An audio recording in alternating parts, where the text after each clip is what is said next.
इस प्रकार बंधुओं उत्तम भागवत के कई सारे लक्षण बताए, आज 3 ही सुनो, और भी बताएंगे। और मीराबाई में सब ये गुण लक्षण ढूंढना और धीरे धीरे हम में आवे ऐसा विचार करना। भक्तिमती मीराबाई। मीराबाई अपने पूर्व जन्म में बंधुओं एक माधवी नाम की गोपी थी। एक बात सदैव याद रखना, जब तक विरह व्याप्त जीवन में नहीं होगा ना, तब तक ठाकुर जी का दर्शन नहीं हो सकता। ठाकुर जी को जीवन में प्रकट विरह ही करेगा। भक्ति में विरह नहीं आया, ठाकुर जी प्रकट नहीं होंगे। मीराबाई का विरह बहुत बड़ा है। हम लोग सुनते हैं पूरा जीवन उन्होंने विरह सहा, पूरा जीवन नहीं बंधुओं, पूरे 1 युग तक मीराबाई ने विरह सहा है। माधवी नाम की गोपी हैं मीराबाई। नन्हे से गोपाल जी अपने द्वापर युग की कथा, पहले पूर्व जन्म की कथा सुने मीराबाई की। ठाकुर जी अपने सब ग्वाल बालों के साथ में आनंद करते हैं। सब ग्वाल बालों के साथ में ठाकुर जी, नन्हे से गोपाल जी खेल रहे थे। मधुमंगल, श्री दामा आदि ये सब, तन सुखा, मन सुखा, धन सुखा, ये सब ठाकुर जी के सखा हैं। बहुत ध्यान से सुनो।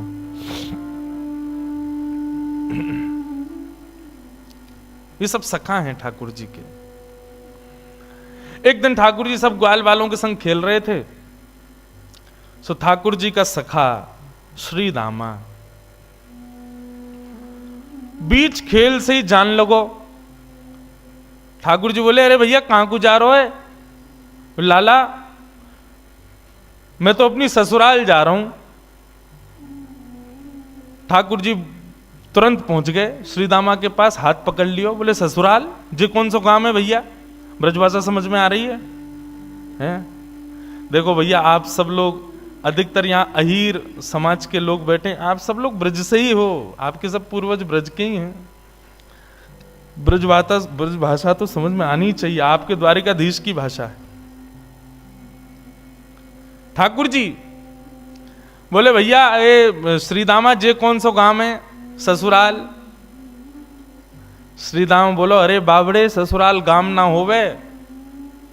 बोले, तो फिर का होवे ससुराल? बोले, ससुराल होवे ब्याह एवे के बाद में एक नहीं 2 घर है जाए। एक तो होवे अपनी मैया को घर, पिता को घर, और एक होवे पत्नी के मैया पिता को घर, वाकू के हैं ससुराल।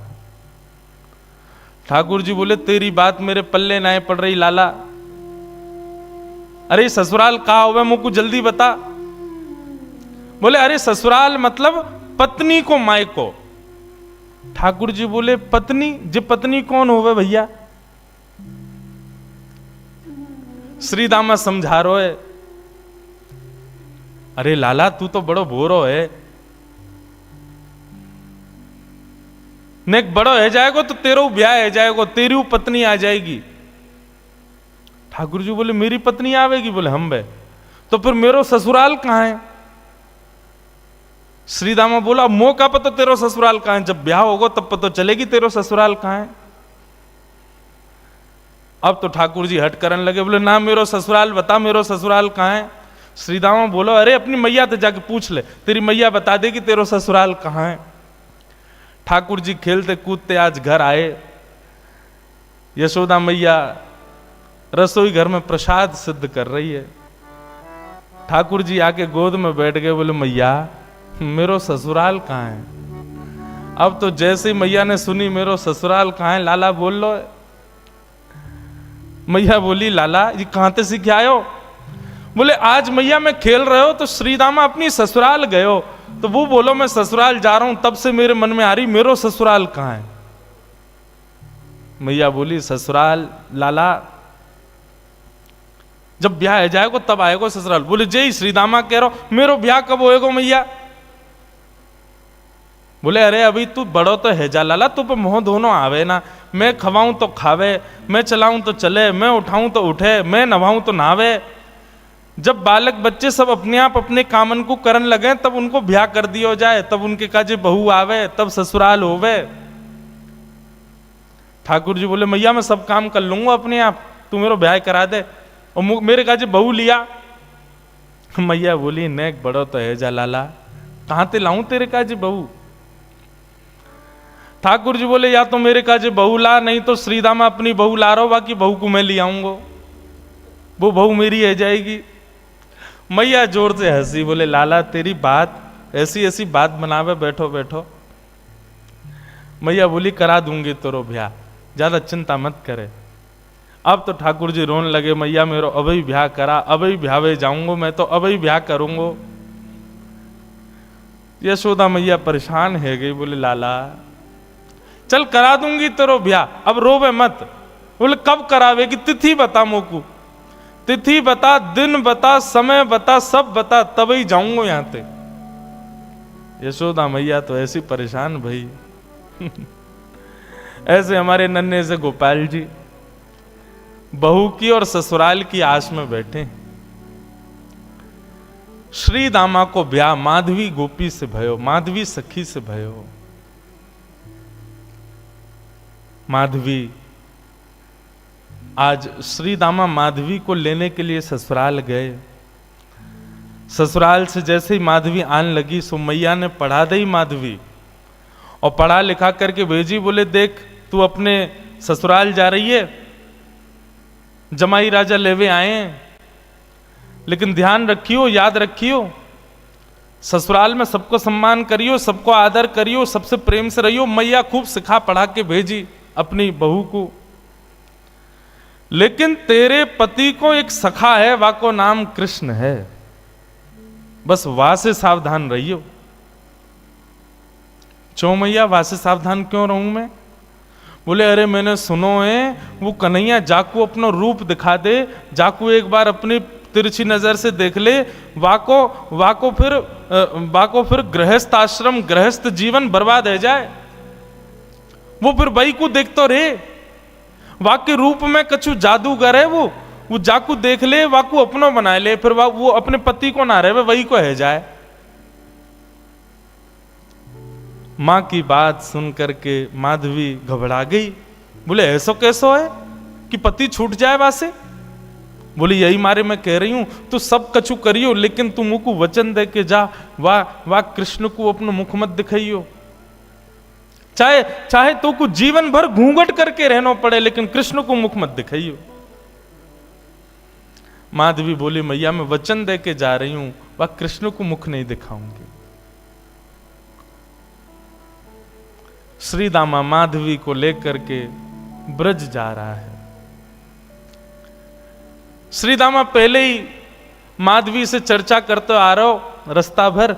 सो श्रीदामा ने कही, बोली अरे सुन, ब्रज में अभी मैया मिलेगी, पिताजी मिलेंगे, सब मिलेंगे, सबके संग फिर बोलो मेरो एक सखा है कृष्ण, वाकू जब से मैंने बताई ससुराल के बारे में, ब्याह के बारे में, तब ते बड़ा उतावलो है, तो है सके वो तो से मिलवे आवे तो वाकू अपना मुख दिखाई दियो।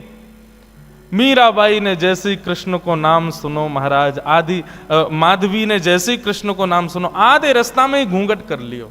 बोले वहां से ही तो बचवे के काजे मैया ने कही है, वाकू मुख नहीं दिखाऊंगी। बंधुओं, संसार में जिससे मुख छुपाना चाहिए हम उसको तो दिखाते हैं, और जिससे कभी नहीं छुपाना चाहिए उसी से छुपाते हैं। संसार के विषय भोग विलास आदि इन सबके आगे हम अपने आप को प्रत्यक्ष प्रस्तुत कर देते हैं, और ठाकुर जी की भक्ति, ठाकुर जी के भाव में सदैव गोपनीय रखते हैं, सदैव अपने आप को पीछे रखते हैं। ऐसा क्यों? कथा का नाम सुनकर के रसिक जन आते हैं, ठीक है, अच्छा आप लोग भी पधारे हो, पर यहीं कोई ऐसी लीला होने वाली होती जिसमें थोड़ा मनोरंजन हो तो भीड़ ज्यादा होती है। कथा ही तो है, मीराबाई के चरित्र तो सुनाएंगे, क्या करना सुन करके?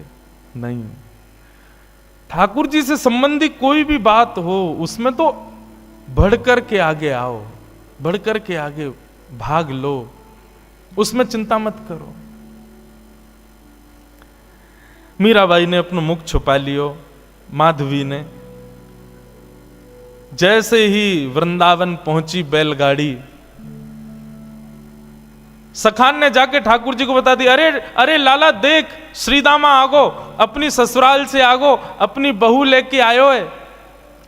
अब तो ठाकुर जी व्याकुल है गए, बोले बहू आइए, मैं भी तो देख के आऊं कैसी बहू होवे, कहाँ थे, कैसी ससुराल थे, कैसे आमे, कैसे कहा होवे। ठाकुर जी तो इतने उतावले हो गए महाराज, पहुंच गए बीच रास्ता में।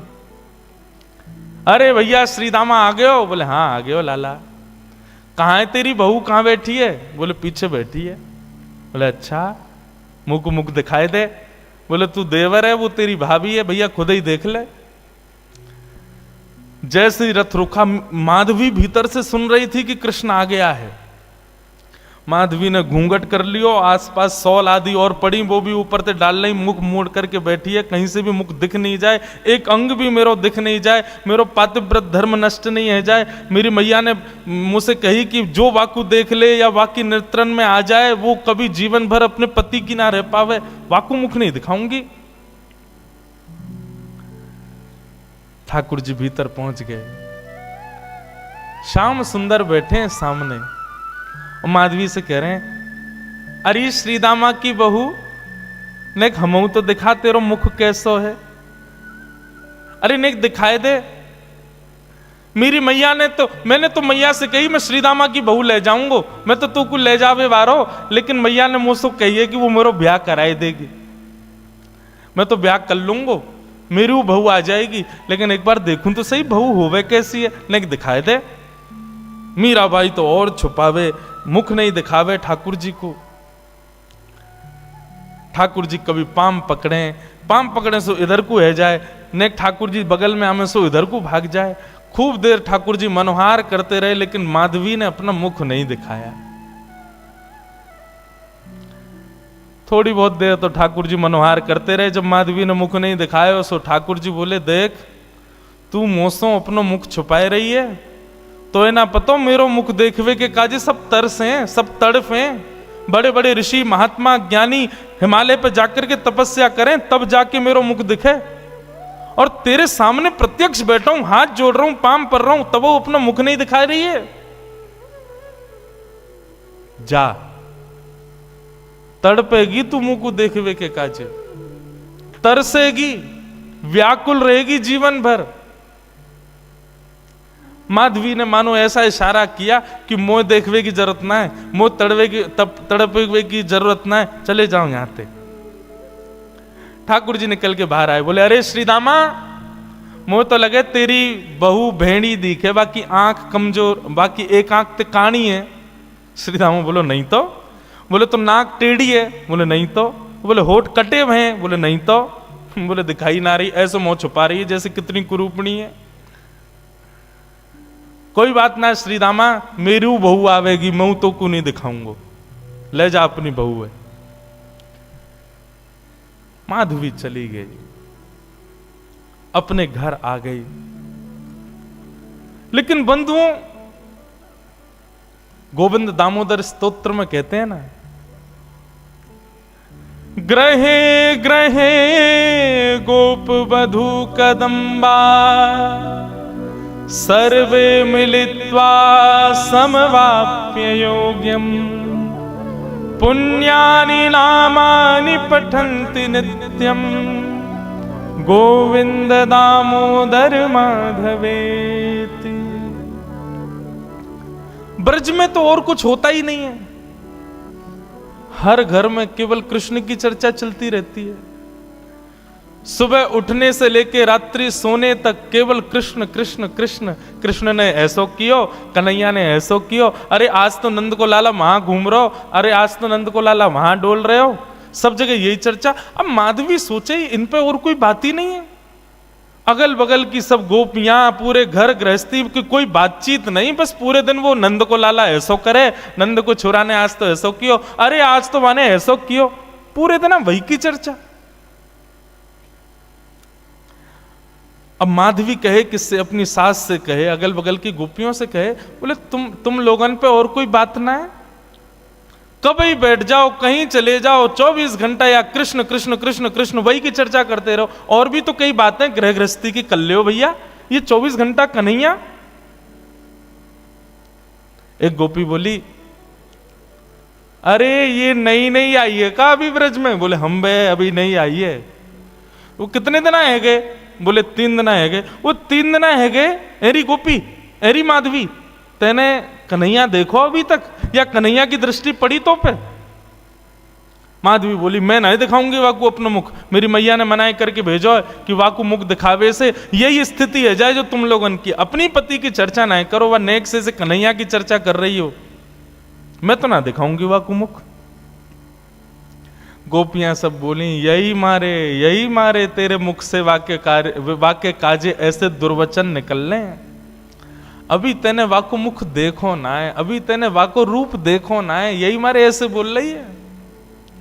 अरे जाद ना वो छवि दिख जाएगी ना, जाद ना वो मोहनी मूरत सांवनी सूरत तेरे चित्त में बस जाएगी ना माधवी, तू भी हमारी तरह वही की चर्चा करेगी। माधवी मन में सोचती भी है, ऐसा कहा है वाक्य रूप में जो और कोई चर्चा ना आवे चित्त में।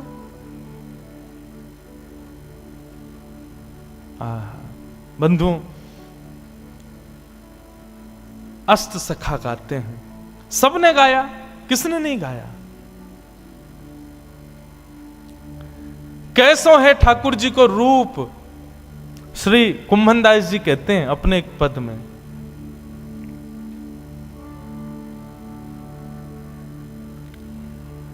नैना पलक लागे नहीं रूप देखे। अरे माधवी, वह कन्हैया को रूप कैसो है? बोले नेत्रन से जब वो सामने दिखेगा ना तो जैसे पलक मानो झपकनो अपने आप को भूल जाएंगी, ये पलक नीचे आनो भूल जाएंगे। आज हम संसार की कोई वस्तु देखें तो पलक ना जाने कितनी बार झपके, हमें खुद को पता ना चले। बोले श्याम सुंदर जब नेत्रन के सामने आएंगे तो पलक भी भूल जाएंगी कि हमको झपकना है, ऐसा रूप है वाको। गोवर्धन के अंग अंग प्रति निरख नैन मन रहत नहीं। अरे वाको एक एक अंग ऐसा है कि एक अंग को देखेगी तो वर्षों तक एक ही अंग को चिंतन चलता रहेगा।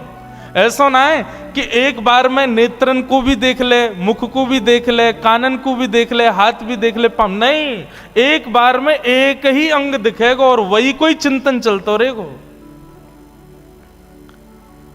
कहरी कहो कछु कहत न आवे, चुत चुरायो वे मांग दही। कहा कहूं, वाक्य रूप को वर्णन ना कर सकूं। माधवी बोली ऐसो का है वाक्य रूप में? बोले वर्णन को विषय ना है, कोई बता ही ना सके। अरे कितनों बड़ो वक्ता आ जाए, वाक्य रूप को वर्णन कोई ना कर सके। कुंभनदास प्रभु के मिलवे की, कुंभनदास प्रभु के मिलवे की, सुंदर बात सखियन सो कहे। नैन पलक लागे नहीं, ऐसा रूप है वह कन्हैया को। अब तो माधवी पतो चल जाए या गली में कन्हैया है तो वह गली में ना जावे, पतो चल जाए कि यहां से अभी गुजरे तो वहां नहीं जावे, हर जगह से अपने आप को बचावे। लेकिन मैं अपनी कथा में कहा करता हूं बंधुओं, 5000 साल पुरानी बात नहीं, आज भी वृंदावन आपके भीतर 5 रसों से कृष्ण को प्रवेश कराता है। आज भी देखोगे तो श्री कृष्ण दिखेंगे वृंदावन में, कहीं नहीं तो दीवारों पे दिख जाएंगे, कहीं नहीं तो कहीं भी दिख तो जाएंगे। आंख बंद कर लोगे तो कानों से नाम के रूप में प्रवेश कर जाएंगे, कान भी बंद कर लोगे तो जीभ से जो भी पा रहे हो वो सब प्रसाद ही है, वृंदावन में सब हो गई है, तो रूप रसना के रूप से प्रवेश कर जाएंगे। मुख से कुछ खाओगे नहीं, नेत्रों से देखोगे नहीं, आंखों कानों से सुनोगे नहीं, तो नासिका से प्रवेश कर जाएंगे। क्योंकि वृंदावन में जितनी हवा बह रही है वो भी राधा रमन, राधा वल्लभ, मां के बिहारी, मदन मोहन राधा दामोदर सबके चरणों का स्पर्श करके बह रही है। कहां तक बचोगे? वृंदावन पहुंच गए, वृंदावन की सीमा में प्रवेश कर गए, भजन आपका तब से शुरू हो जाता है। सांस लेना भी भजन है वृंदावन में, क्योंकि हवा में भी कृष्ण तत्व है। माधवी कहां तक बचाए अपने आप को? मैया ने कही मुख मत दिखाइयो। अरे मुख तो मैं खूब छुपा रही हूं, लेकिन कानों से भी कृष्ण कृष्ण। जहां बैठ जाऊं कहीं भी ऐसी कोई जगह ही नहीं जहां कृष्ण की चर्चा नहीं होती। माधवी तो अब तो ये स्थिति हो गई कि रात में सपने में भी उसको ठाकुर जी के अनुभव होते हैं। मुख नहीं दिखता क्योंकि देखा तो कभी है नहीं, लेकिन इतना सुन लिया है कि उसको अनुभव हो गया है कि चरण ऐसे हैं, हाथ ऐसे हैं, चाल ऐसी है, मुस्काते हैं तो ऐसे। फिर उठ जाती है, मुख से पानी से मुख धोती है और फिर विचार करती है सोऊं भी तो कैसे, नींद में भी तो वही दिख रहा है, कहां तक बचूं मैं। माधवी की ये स्थिति। 24 घंटे चिंतन में श्री कृष्ण श्री कृष्ण श्री कृष्ण। एक दिन परेशान हो गई, रात्रि में सो गई, कानों में रुई लगा ले तो भी क्या, चिंतन में तो वही चल रहा है, कहां तक बचे।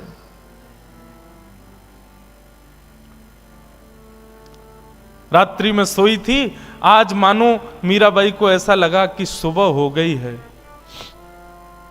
और तुरंत उठ करके हाथ मुंह धो करके माधवी ने मटका उठाया, यमुना जल भरने के लिए निकल पड़ी।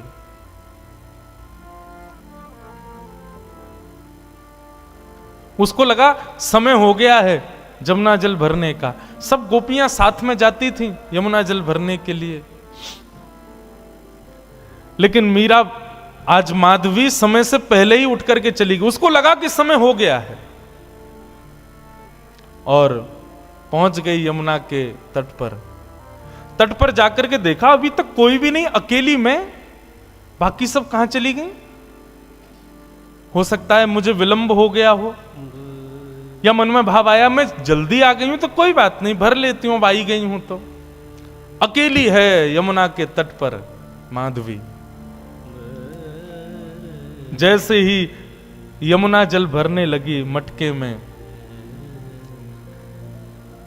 रोज उठा के लेके जाती है खुद ही, लेकिन आज मटके में जल जैसे ही भरा, उठाया तो उठे ना, भार बढ़ गया है, भारी हो गया है। अब तो लगी है उसको उठाने में, कभी खूब प्रयास करती है, खींचती है, आसपास देखती है कोई आ जाए, कोई आके उठवा दे।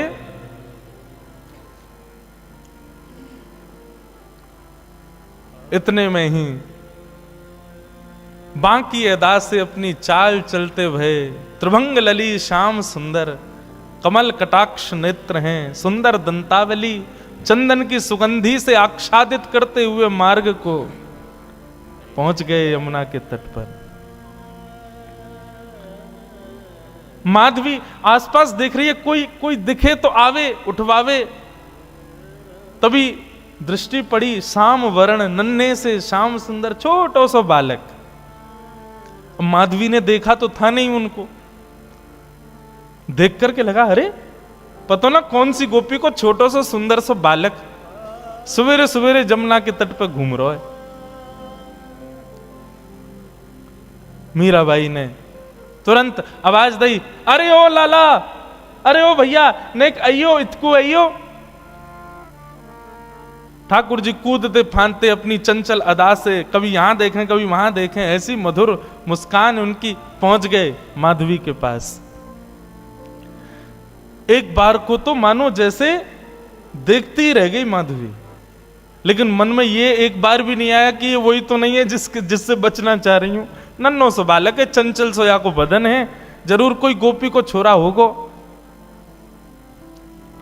मटकी रखी है और माधवी ने कही, अरे लाला तूने किए जल की भरी, यमुना जल की भरी मटकी ने ऊंचाई दे, मुंह पे उठना ही रही है, बहुत भारी है गई है। ठाकुर जी इशारों करके बोले हाँ मैं उठवाए दूं। अब भाई जैसे ही मीराबाई माधवी उठाने लगी, ठाकुर जी ने अपनी दोनों भुजान को वामे मानो जैसे एक भाव जैसो दियो, सोई मटकी उठ गई।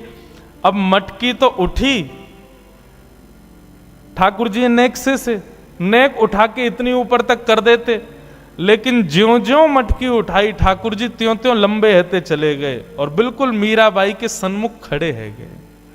ऊंचाई करके जैसे ही मटकी शीश पे धारण कराई, शीश पे मटकी धारण करते ही माधवी ने अपने नेत्रन से सामने देखो, और जैसे ही सामने देखा, आहा, वरहा पीडम नटवर वपुः कर्णयो कर्णकारम विभ्रदवास कनक कपिसं वै जयंतीम चमालाम रंध्रान वेणु वधर सुधया पूरयन गोप वृंदै वृंदारण्यम स्वपद रमणम प्राविशद गीत कीर्ति। दोनों भुजा से मटकी पकड़ रखी है, नेत्रों से सामने श्याम सुंदर को देख रही है, मुख खुला हुआ है, प्रश्वेत के बिंदु माथे से नीचे गिर रहे हैं, और अचेत अवस्था में मीराबाई उनके रूप को देख रही है, माधवी उनके रूप को देख रही है।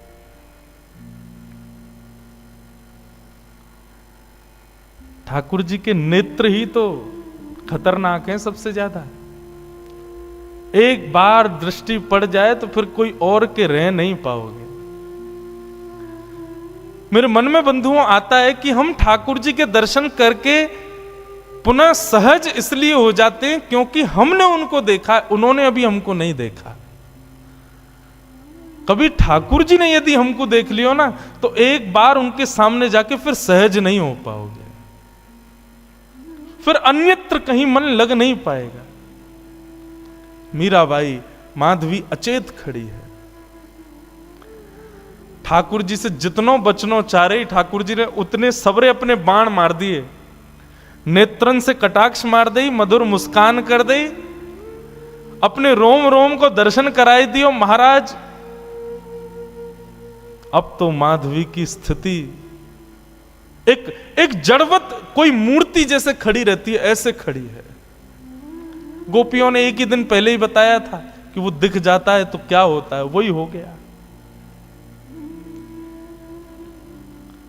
अब ठाकुर जी तो अपने सैन चला करके वहां से भाग गए। समय हुआ उन गोपियों के आगमन का जो यमुना जल रोज भरती थी। जैसे ही आई, आकर के देखा अचेत अवस्था में अभी भी ऐसे ही खड़ी है माधवी। सबने आकर के देखो, अरे ये तो हमारी माधवी है, अरे ऐसे कैसे खड़ी है भैया, अरे सांप सूंघ गए हो का है गो, ये तो ऐसे मूर्तिमंत है कि खड़ी है। कोई हाथ पकड़े, कोई पाम पकड़े, कोई मुख को खींचे, थोड़ी हिलावे, लेकिन बिल्कुल मूर्तिमंत। नेत्रों से केवल 2 अश्रुबिंद गिर रहे हैं, आंखें पलक झपक भी नहीं रही हैं, मानो केवल देह खड़ा हो। चित्त वृत्ति तो ले गया अपने साथ, खड़ी। एक गोपी बोली, अरे का है गो, कोई ने टोना कर दियो का, कोई ने मंत्र फूक दियो का। एक गोपी मंद मंद मुस्काए के बोली, बोले कहीं ऐसा तो ना है नंद जी को छोनाया ने देख लियो होए। अरे जो ज्यादा वासे बचवे को प्रयास करे वो वही कोई पकड़े। ये बहुत घूमती ना, वाकू नहीं देखूंगी, वाकू मुख नहीं दिखाऊंगी, वासे वाकू की तरफ नहीं करूंगी। मुझे लगे कहीं वही ने तो याकू अपनो दर्शन नहीं करा दियो।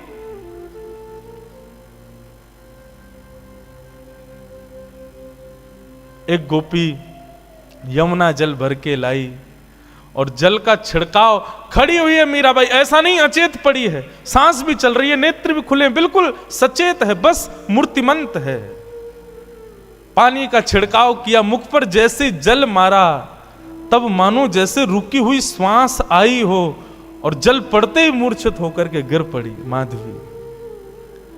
जल का छिड़काव किया, पैरों को मलना शुरू किया, हाथ दबाए, तब जाकर के चेतना आई, और चेतना आकर के उठते ही बोली, वो कहां है, वो कहां चला गया, उस सांवरो सो कटाक्ष नेत्र। अरे कोई गोपी को बालक आया हो, इतनो सुंदर, और बार बार बोलते बोलते मूर्छित हो जाए, फिर चेतना आवे, फिर मूर्छित हो जाए, फिर चेतना आवे, फिर मूर्छित हो जाए। सब गोपियां चिंतित नहीं मुस्कुरा रही हैं। अब जैसे ही माधवी चेतना में आई, आते ही बोली, तुम सब मुस्कुरा रही हो, मेरी स्थिति तो देखो, मुझको ज्वर चढ़ रहे हो है, मुझसे चलो ना जा रहे हो, मुझसे उठो ना जा रहे हो, मेरी स्थिति ऐसी क्यों हो रही हो, तुम सब मुस्कुरा रही हो। तब एक गोपी बोली, तेने कोई और को लाला ना देखो, तू जैसे बचवे को प्रयास कर रही ना, वही आयो तेरे पास, वही नंद नंदन, वही श्याम सुंदर, वही हमारी यशोदा जी को लाला, वही तेरे खसम को मित्र कृष्ण, वही आयो।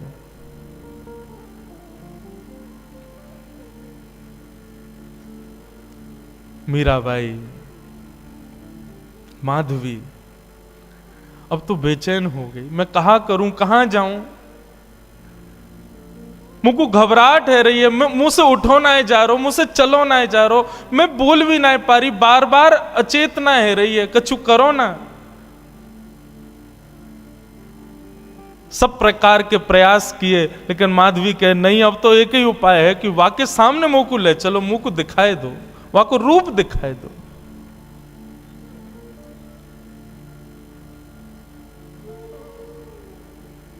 बंधुओं, कृष्णदास जी सही कहते हैं,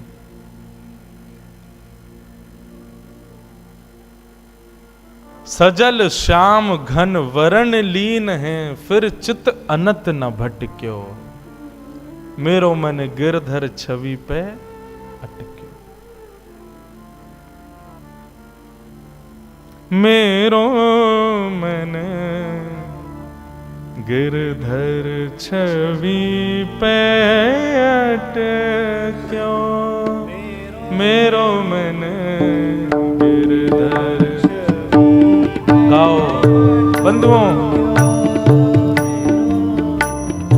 माधवी मीरा इनके चरित्र को सुन तो रहे हैं हम, पर ये स्थिति होना असंभव है, पर जिसके संग भी होती है ना, उसको ब्रह्म सुख जैसा लगता है।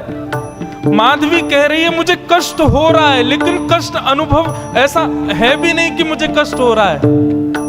सांसारिक देह की स्थिति पूछो तो मैं कष्ट में हूं, पर मेरी अंतरात्मा से पूछो तो मैं ब्रह्म सुख में हूं, मुझे आनंद आ रहा है, मुझे छेड़ो मत, रहने दो इसी अवस्था में।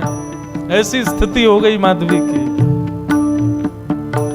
मेरो मन गिरधर छवि पे अटक्यो, मेरो मन गिरधर छवि पे। बंधुओं सुनो, नेत्र बंद करके अपने चित्त में ठाकुर जी का स्मरण करो, दिव्य झांकी का अनुभव करो और संग संग गाओ, मधुर भाव से गाओ, ठाकुर जी को याद करके गाओ। मेरो मन गिरधर छवि पे अटक्यो। बंधुओं, ठाकुर जी कुछ रूपों से आकृष्ट करते हैं। पंच रस तो प्रमुख हैं, रूप, रस, स्पर्श, गंध और शब्द। जरूरी नहीं है कि कथा से ही आपका चित्त पकड़ा जाए, लेकिन एक बात समझिएगा, कथा से ठाकुर जी के नहीं हो पाए तो बाकियों में संशय हो सकता है कि बाकियों से ठाकुर जी के हो पाओगे। या तो ठाकुर जी का रूप देख करके आप उनके आसक्त हो जाओगे, या तो ठाकुर जी के रसयुक्त कीर्तन पद को सुन के उनके हो जाओगे, या तो ठाकुर जी के या ठाकुर जी के वैष्णवों के स्पर्श से उनके हो जाओगे, या ठाकुर जी की सुंदर गंध यानी कि उनके अनुभव से उनके हो जाओगे। लेकिन रूप, रस, स्पर्श, गंध ये चारों तब तक सार्थक नहीं होंगे जब तक शब्द से उनके नहीं होंगे, मतलब कथा से उनके नहीं होंगे। माधवी के साथ क्या हुआ? 24 घंटे ब्रज में कृष्ण की चर्चा चलती रहती है, तो ना चाहते हुए भी कृष्ण चिंतन जा रहा था चित्त में, कृष्ण की कथा प्रवेश कर रही थी चित्त में। चित्त में कथा ने प्रवेश किया, तब रूप ने आकृष्ट किया।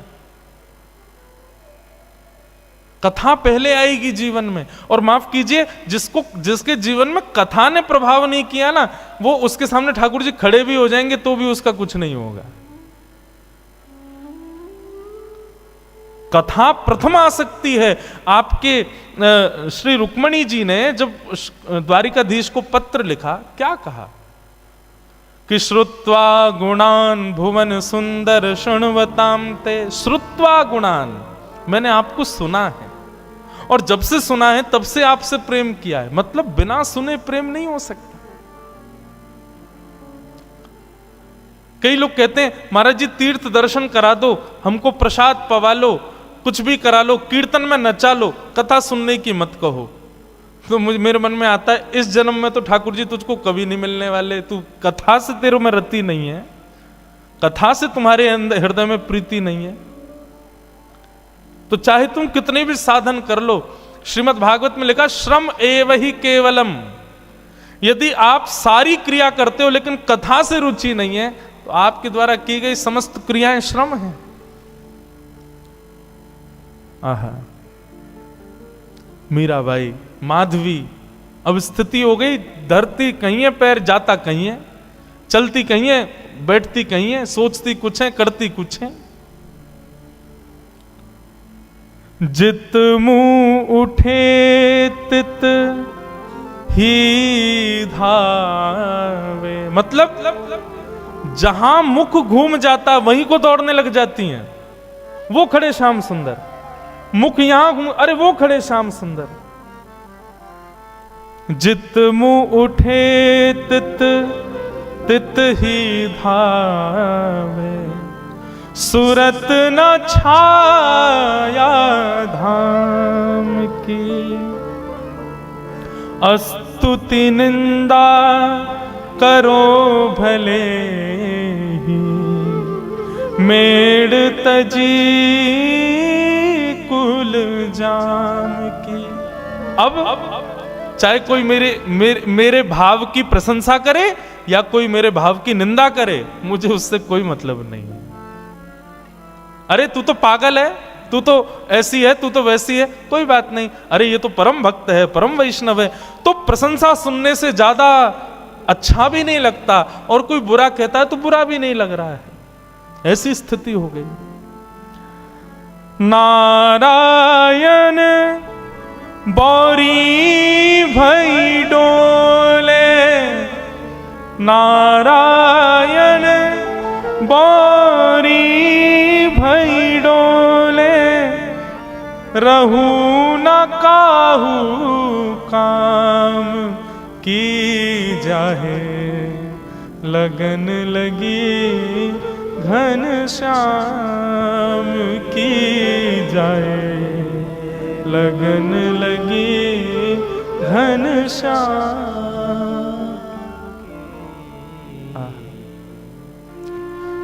हम किसी काम के नहीं हैं, आपको पता है।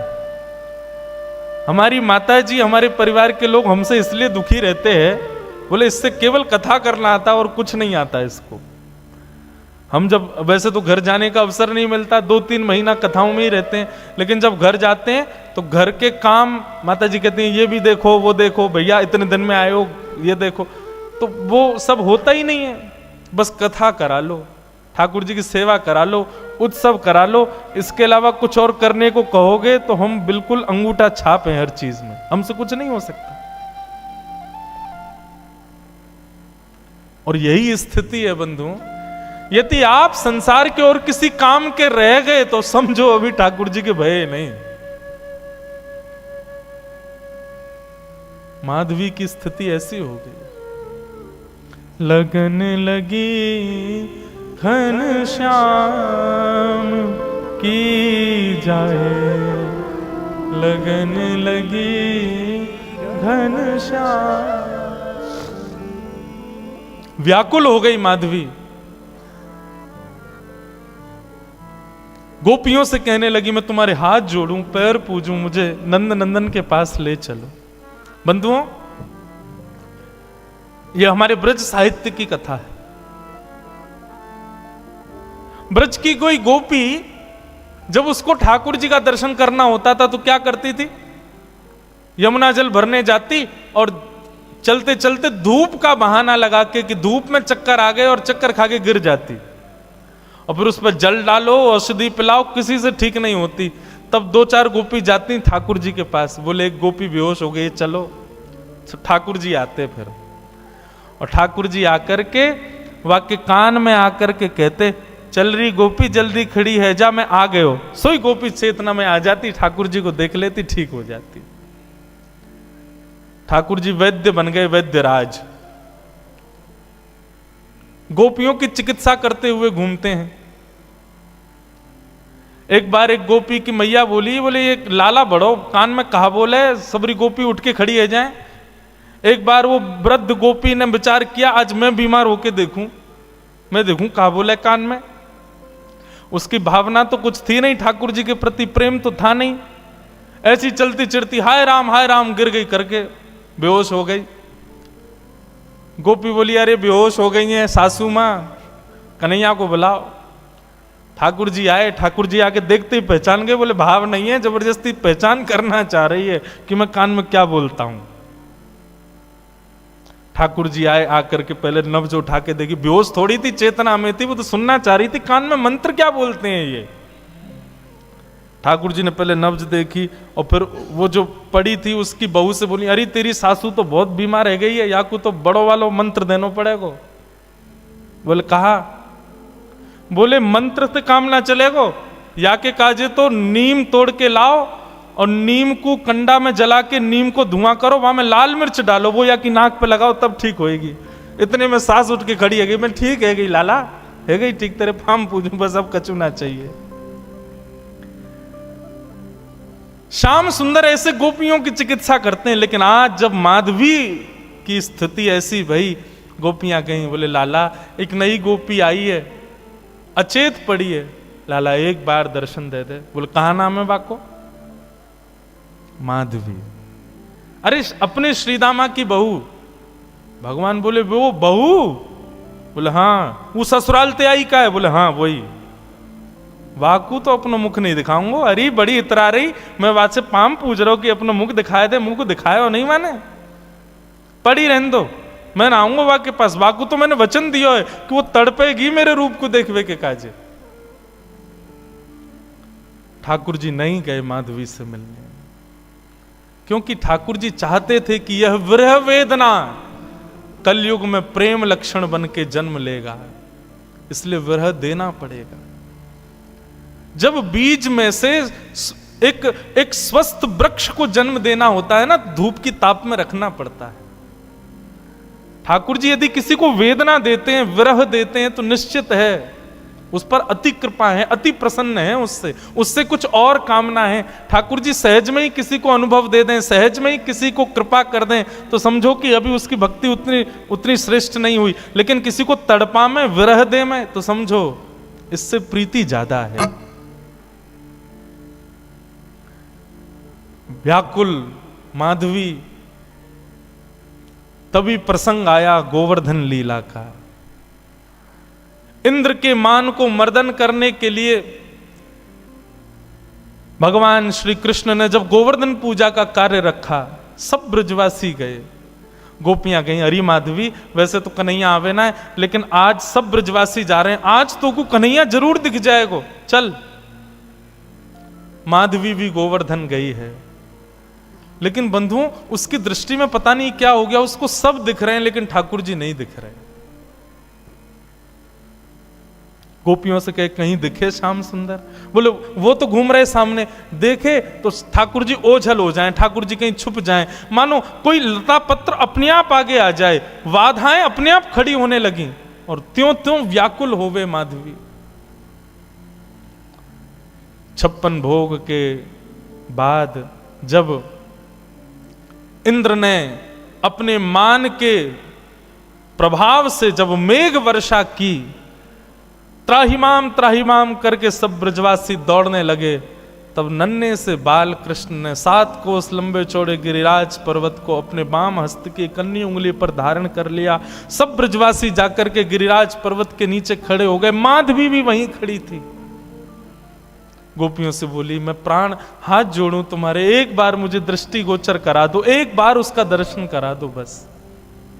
गोपियां जैसे तैसे भीड़ के बीच से लेकर के उस मुख्य स्थान पर गई जहां ठाकुर जी खड़े थे, सबको दर्शन हो रहे थे। लेकिन जैसे ही माधवी पहुंची, माधवी ने जैसे ही उस चट्टान के ऊपर देखा जहां ठाकुर जी खड़े थे, ठाकुर जी का एक क्षण गिरधर स्वरूप दिखा और दिखते ही ओझल हो गया, धुंधला हो गया, मानो आंखों में पानी आ गया हो। खूब मीड़े, खूब जल डाले, लेकिन ठाकुर जी नहीं दिखे। प्राण निकलने को होने लगे माधवी के, लेकिन निकल भी नहीं रहे हैं। सिर पकड़ के बैठी है, प्राण ही निकल जाए, नहीं दिख रहे हैं। तो चरणों में सर झुका दिया, बोले क्षमा कर दो, मैंने अपनी मां के गलत उपदेश का पालन किया, जिससे मुख छुपाना नहीं था उससे छुपाया, मुझसे अपराध हो गया नाथ। ठाकुर जी बोले, माधवी अब तो तुझे मेरा रूप नहीं दिखेगा, अब तो प्रतीक्षा कर। कितने वर्षों की प्रतीक्षा? ठाकुर जी बोले, एक युग की प्रतीक्षा। अब तो तुझे मेरा दर्शन कलयुग में ही होगा, जाओ अब मेरी विरह वेदना रूपी भक्ति में ही रहो, उपासना करो मेरे रूप की, उपासना करो मेरी, तब जाकर के तुमको दर्शन होगा। माधवी का फिर उसके बाद जीवन केवल नेत्र बंद करके साधना युक्त रहती है, रोती है, विलकती है, लेकिन ठाकुर जी नहीं दिखते उसको। ब्रज की गोपियां भी कभी कभी माधवी के ऊपर तरसती हैं कि बताओ हम कितनी सौभाग्यवंत हैं कि हमको दिख जाते हैं, इसको दिखते ही नहीं है। सब आकर के रूप बताती हैं, आज श्याम सुंदर ने ऐसी पाग पहनी है, ऐसे वस्त्र पहने हैं, ऐसी, उन्हीं का ही चिंतन करके माधवी अपना जीवन यापन करती है। और इसी प्रकार सुन सुन करके ठाकुर जी के रूप माधुरी का अपने जीवन यापन करते हुए अपने प्राणों का परित्याग किया माधवी ने। और वही माधवी की दिव्य चेतना इस आभा मंडल में भ्रमण करती रही।